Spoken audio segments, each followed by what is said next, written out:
Jadi dari suara tangisan tersebut saya mendapatkan seperti apa ya, memberikan statement dua dari tangisan tersebut. Assalamualaikum warahmatullahi wabarakatuh. Apa kabar para penjaga alam dimanapun berada? Berjumpa lagi dengan saya Sodobono, dan sudah sekian lama, hampir 1 bulan lebih ya, saya tidak mengupload video karena kondisi tidak memungkinkan, teman-teman sekalian. Dan masih dalam suasana lebaran, saya mengucapkan minal aidin wal faizin, mohon maaf lahir dan batin. Apabila ada konten-konten saya yang tidak berkenan, mohon dibukakan pintu maaf. Dan apabila ada perkataan-perkataan yang tidak mengenakan juga, mohon dibukakan pintu maaf sebesar-besarnya. Ya, mengawali video pertama saya setelah sekian lama tidak mengupload video, dikarenakan banyak permintaan dari teman-teman sekalian gitu. Banyak permintaan, kemudian banyak yang menanyakan ke saya juga berkaitan dengan musibah yang terjadi kepada keluarga dari ayah ya, Darel, yang memang dalam kurun waktu kurang lebih hampir 10 hari lebih ya, atau 11 hari ya kalau nggak salah, kurang lebih ya, itu hilang. Dan sekarang menjadi banyak perbincangan masyarakat luas ya, berkaitan dengan hilangnya yang misterius. Dan sekarang juga masih dalam proses pencarian dan penyelidikan pihak kepolisian. Kita berdoa semoga pihak kepolisian yang sekarang menangani kasus ini bisa menemukan titik terang gitu ya, bisa ada jawaban terkait hilangnya adik kita Darel yang berumur 3 tahun ya, 3 tahun setengah. Kasihan ya, masih kecil sekali, masih lucu-lucunya gitu ya. Mudah-mudahan ada hal baik. Tapi yang jelas gini, teman-teman sekalian, kita langsung saja. Saya memang tidak turun langsung ke lokasi karena kondisi, karena situasi juga tidak memungkinkan saya turun ke lokasi untuk dalam ranah sosial gitu ya, dan memberitakan kepada teman-teman kaitan dengan kasusnya adik Darel ini. Tapi saya ingin coba menyampaikan karena banyak sekali teman-teman yang meminta tanggapan saya terkait masalah ini, teman-teman sekalian. Jadi sekali lagi, ini hanya pendapat pribadi saya. Saya akan melihat dari 2 aspek, yaitu supranatural dan memang dari beberapa informasi dan berita yang sudah banyak bermunculan ya.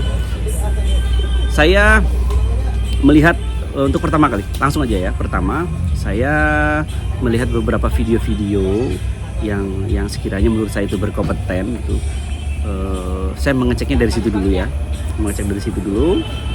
Berkaitan dengan pertama, yaitu lokasi di mana ya dinyatakan bahwa adik kita tuh Darel hilang. Nah, saya lihat dari beberapa video teman-teman, saya cek dan saya melihat itu areal wilayah di tempat tersebut. Saya juga kaget juga, tapi tidak menutup kemungkinan juga karena memang bangsa atau ras jin itu di mana-mana tempatnya. Nah, saya melihat ada beberapa 2 komunitas di situ. 2 komunitas, yang pertama adalah koloni, jadi perkumpulan gitu ya. Itu saya melihatnya itu di videonya sahabat saya itu Bang Doi TV itu ya, di channel YouTube-nya Bang Doi. Saya lihat itu ada beberapa tempat yang dia sorot dan kemudian saya perhatikan. Kemudian saya melihat dengan cara kemampuan yang saya punya, ada 2 komunitas, yaitu koloni dan kerajaan. Nah, koloni, jin berkoloni tapi tidak ada pemimpinnya, dan ada kerajaan yang memang ada pemimpinnya. Tapi itu semua ras-ras jin itu berkumpul di situ. Yang dominan adalah situ adalah rasnya Banul Jan atau Aljan itu, jin ras Aljan itu. Nah, berkaitan dengan tempat tersebut, tapi saya tidak meyakini bahwa, ini pendapat saya kembali teman-teman, tidak ada sangkut pautnya dengan ras jin, dengan jin yang bisa dibilang menculik adik kita. Saya tidak yakin kepada hal tersebut gitu ya. Mohon maaf karena ini saya di rest area, teman-teman sekalian, jadi ada musik-musik, mohon maaf kalau agak berisik. Nah, karena jin itu tidak mungkin kalau tidak ada sebab musabab yang kuat, yang akhirnya itu bisa menculik manusia dan menghilangkan nyawanya itu saya rasa nggak mungkin, teman-teman. Jadi menurut saya itu jauh sekali ke arah situ. Karena kalau seandainya jin itu sudah menghilangkan nyawa manusia misalnya ya, sudah dipastikan dia itu melanggar etika atau aturan, dan mereka tuh punya aturan berkaitan dengan kehidupan mereka, punya tatanan, punya undang-undang gitu ya. Jadi kalau tidak ada musabab-musabab yang sangat kuat dan mendasar gitu, mereka tidak akan berani melakukan hal tersebut. Saya tidak percaya bahwa ada kaum jin yang tidak ada sabab musabab akhirnya menculik manusia, kemudian akhirnya maaf amit-amit misalnya orangnya sampai dibunuh atau tewas gitu. Saya tidak percaya. Itu poin pertama. Dan seperti itu, jadi perlu digarisbawahi bahwa ada koloni dan kerajaan di sana, tapi hal tersebut tidak tidak memungkinkan atau tidak mungkin mereka itu akan melakukan tindakan tersebut ya. Jadi bangsa jin tidak akan menculik kemudian menghilangkan nyawa manusia atau menculik sampai berhari-hari. Walaupun memang pernah ada cerita ya di zaman dahulu ya, ada yang pernah masuk ke dalam dimensinya jin, akhirnya selama 2 tahun baru mereka bisa kembali lagi ke alam manusia. Tapi itu konteksnya berbeda ya, itu tidak diculik ya. Jadi tidak ada yang sampai berhari-hari atau sampai berminggu-minggu itu mereka menyembunyikan manusia. Paling tidak tuh mungkin terhitung 1 kali 24 jam biasanya sudah kembali lagi ke alam manusia, karena melihat dari kekuatan dan energi manusia gitu. Dan harus ada alasan tertentu juga untuk mengajak manusia ke alam jin, itu semua perlu sebab musabab yang kuat, teman-teman. Itu jadi harus digarisbawahi, dan saya tidak meyakini ini adalah perilaku dari bangsa jin.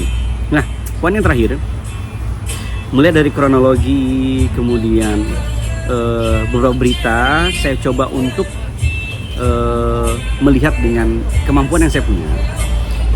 Saya cukup merinding sekali. Yang terdengar hanyalah suara tangisan anak kecil tersebut, jelas sekali. Jadi dari suara tangisan tersebut saya mendapatkan seperti memberikan statement dua dari tangisan tersebut. Mudah-mudahan anak ini masih hidup, adik Daryl ini masih hidup, karena mungkin dia dalam tempat dan suasana yang berbeda gitu ya. Dia hanya rewel, nangis, dan akhirnya itu mengeluarkan energi yang sampai ke telinga saya. Dan tangisan, arti dari tangisan tersebut yang kedua adalah berkaitan dengan energi lain yang dimiliki oleh adik Daryl ya. Saya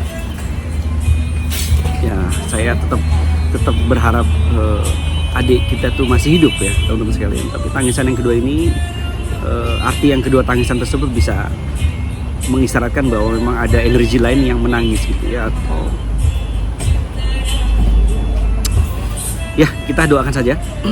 Tapi saya berpikir yang kedua mudah-mudahan tidak. Tapi saya berpikirnya itu adalah Korin yang menangis. Kalau sudah ada Korin yang menangis ya berarti memang adik kita itu ya wallahu alam, mudah-mudahan juga masih hidup ya, teman-teman sekalian. Jadi itu yang bisa saya gambarkan, karena saya tidak terjun langsung ke lokasi. Saya hanya melihat dari beberapa video, kemudian coba untuk memahami energi-energi yang saya lihat dari video-video itu gitu ya. Terus coba untuk berkomunikasi secara supranatural berkaitan dengan melihat atau coba untuk menelisik lebih jauh di manakah adik kita tersebut. Jadi hanya simbol tanda yang menangis itu yang bisa saya dengarkan saat ini. Tapi selanjutnya saya tidak menutup kemungkinan akan coba untuk mencari tahu kembali gitu ya, untuk melihat lebih jauh lagi. Barangkali saya bisa juga nanti datang ke sekitar lokasi juga. Doakan saja mudah-mudahan waktunya dan kondisinya memungkinkan. Saya ingin coba untuk ke lokasi tersebut. Saya berharap pihak kepolisian segera menemukan titik terang dan ada kabar baik, insya Allah, mudah-mudahan. Itu saja yang bisa saya sampaikan, teman-teman. Terima kasih yang sudah menonton. Wassalamualaikum warahmatullahi wabarakatuh.